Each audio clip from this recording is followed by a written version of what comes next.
Gibby Pilot. Gibby was a planned spin-off of the popular Nickelodeon sitcom iCarly. The premise involved the titular character mentoring a group of middle schoolers and hanging out with them at a local rec center. Believe it or not, this pilot was already an entry in this video's script early on.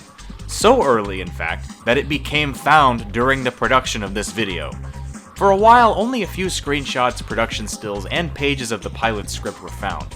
But earlier this week, the pilot was uploaded to YouTube by archivist Media Garage, and later on, the pilot was uploaded to Internet Archive by Yoshi Killer. It's unclear how the full pilot was found. I'm going to have to give you Saturday detention. What? But Saturday is not a legal convention. Please, I'm going to be Batman and he's the Batwing.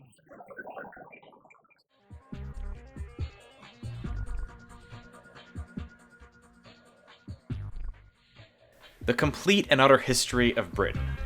In episode 23, I mentioned this 1969 series. The series was a comedy poking fun at historical events. It really was ahead of its time, as the framing of the historical events portrayed them as if they happened when TVs were around. Of the 6 episodes in existence, for a while only 2 of them were found, and the 6th and final episode was double the length of the others, acting as a 2-part finale. Because of the way the series was lost, it wasn't expected to be found very easily, as it was a victim of the BBC's tape-wiping practices during that time. But recently, and with no announcement, the 4 lost episodes were just inexplicably released on British streaming services.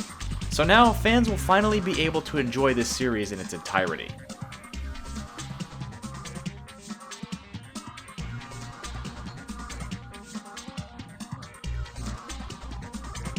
The Hobbit, high frame rate versions.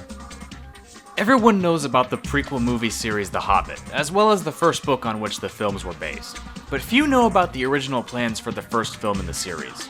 The film was shot in 48 frames a second, as director Peter Jackson believed it would give viewers a better film watching experience.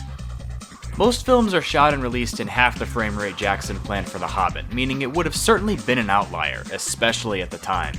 These high frame rate versions were only shown seldomly in theaters, less and less as the other films in the Hobbit series released. And since they were panned by general audiences as well as critics, they never received a home media release, meaning that the high frame rate versions of The Hobbit are lost.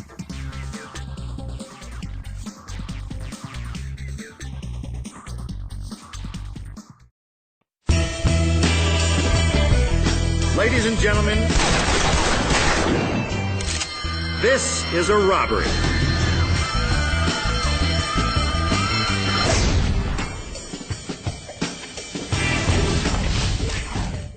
Heist. In 2007, this action game developed by In Exile Entertainment was announced, and slated for a 2008 release. This game, set in 1969 San Francisco, challenged the player to execute heists, as the name would suggest. Better heists were based on more preparation and effort by the player, and thus had a better success rate. The names of the main characters were also revealed as Kid, Crumb, and John, and each character would take on a different role in the heist. This game never got off the ground, and after the release of the trailer, nothing was heard about this game until its cancellation in 2010. From an outside perspective, I don't think we missed much, other than a shallow Grand Theft Auto clone. And honestly, the game's cancellation is probably the best case scenario quality-wise.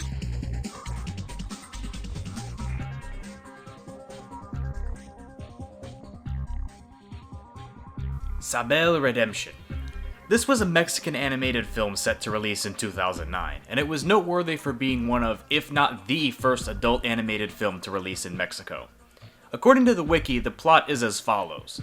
Legend says that in 1490, a noble English merchant was shipwrecked off in the coast of Spain, being saved by a young woman whom he fell madly in love with. When he wanted to escape with her, he was killed by Hector de Soto, a military man. More than 700 years later, the nobleman revived to realize this miracle was caused by a vampire bite, at the same time Soto was actually a werewolf.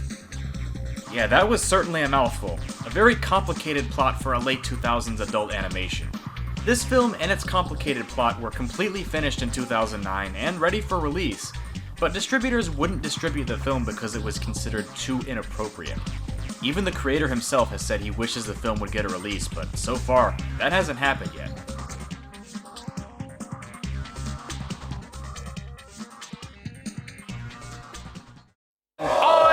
victory. Hang on. You started the show like that just so that you would be the only one to say your name and you would look like the star of the show. Ladies and gentlemen! Freak of nature. You can't pogo in Togo. It's a no-no. I don't know what to say or do. I'm having a panic attack. The Crunch. This Nickelodeon programming block was specifically a UK production, and only aired over there. The gimmick was that it was pre-recorded, but broadcast every morning as if it was live, because I guess actually doing the show live would require effort, something very rare for Nickelodeon in the mid-2000s. The Crunch was designed with interactivity at the forefront. Viewers were encouraged to do things online in tandem with the show. As well as this, the show gave off the appearance that it was being made by children, with what the show called the Kid Crew, which featured children doing jobs like operating the camera. During the block, typical Nickelodeon shows would air like SpongeBob, The Fairly Odd Parents, and Ned's Declassified. The block ended in 2006, and the footage was not preserved well, as very little of it survives today.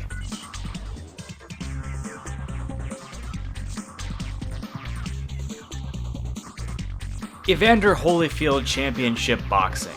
For those unfamiliar, the Game.com was a failed handheld gaming system released by Tiger Electronics. Evander Holyfield Championship Boxing was a game designed to bring up the failing system's sales. The top-down perspective boxing game was unveiled at E3 1999, back when being unveiled at E3 actually meant something. The game was seen as a failure of a concept, being a run-of-the-mill boxing game, and as such, Tiger believed that Evander Holyfield's name had to be slapped on the game for it to succeed, and thus helped the Game.com's chances of success. Gameplay-wise, it was essentially a Punch-Out clone with a top-down perspective, where players would fight 9 boxers leading up to the final fight against Evander Holyfield. But as soon as its revelation, the game completely vanished, and nothing was heard about this game after 1999.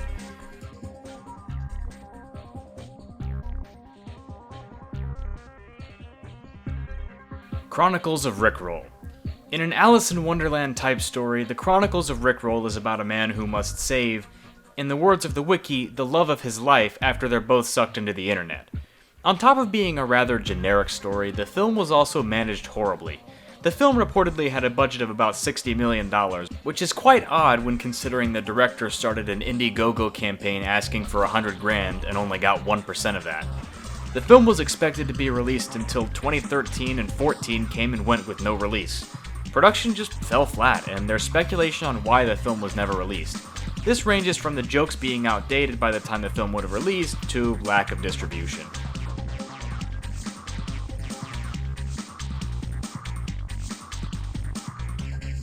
Super Mario Galaxy Beta. Super Mario Galaxy is a fan favorite of the 3D Mario games, and with such a drastic shift from what was seen in the Mario games up to that point, it's no surprise that many changes were made in production and different versions of the game. The two E3 versions had some differences to the final game, such as having to press B to collect star bits, and a Super Mario 64 style life bar in the E3 2006 version, and much more minor changes in the E3 2007 version. There exists quite a bit of concept art from the production of the game, as well as footage of the betas, but the actual betas themselves in a playable form haven't been leaked by anyone.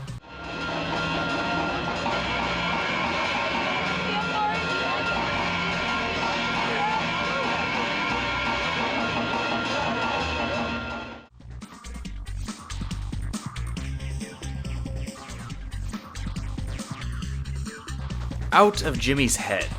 If you thought I was done revisiting things that recently became found, you've got another thing coming.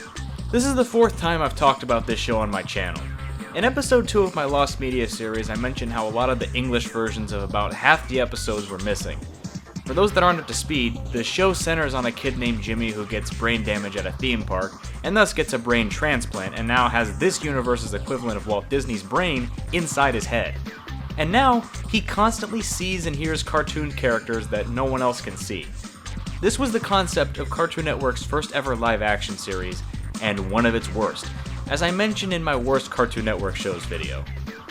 Well, recently, all of the missing English episodes of the series were found, meaning now everyone can forget about this piece of garbage since the whole interesting Lost Media angle is basically gone. But yeah, don't be surprised if you see me revisit this show on my channel, because I have a lot more awful things I could say about it.